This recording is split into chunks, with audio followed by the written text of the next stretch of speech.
Hi everyone! In this video we're going to have a lot of fun with a refrigerator, so let's get started. We know the power requirement is 1000 watts and the lower and higher temperature, in this case is 0 and 20 degrees Celsius.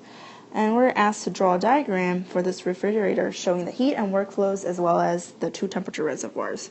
So let's first start with the two temperature reservoirs.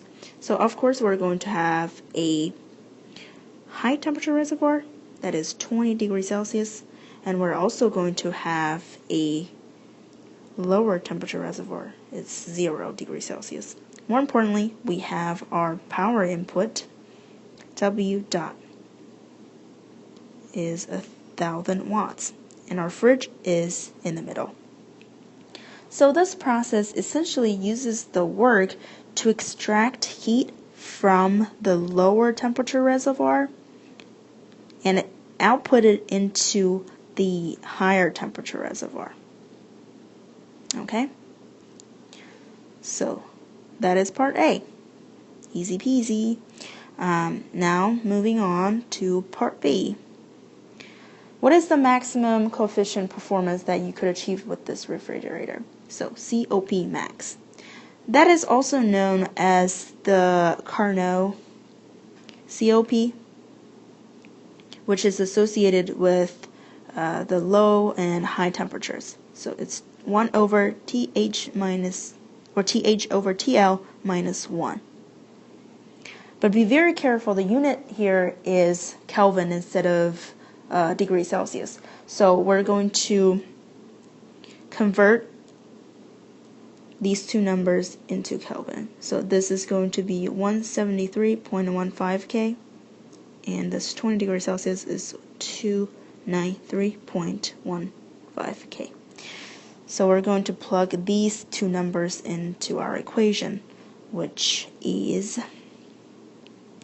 1 over 293.15 over 273.15 minus 1, and that gives us 13.66 for the maximum coefficient of performance. The last part, we know that after some tests, we find that the coefficient of performance is actually 7, determining the heat in and heat rejected from the refrigerator. So the coefficient of performance is also equal to the heat going from the lower reservoir over the net work. So that allows us to rearrange this equation, and we know Q dot L is equal to 7 times the net work, and that is 7 times 1000, and that is 7,000 watts for the heat going in. So that's QL dot. And we also know that QH, which is the heat rejected from the refrigerator, is equal to the network plus QL. We know this is 1000 and this is 7,000 that we just calculated, so the heat rejected from the refrigerator is 8,000 watts.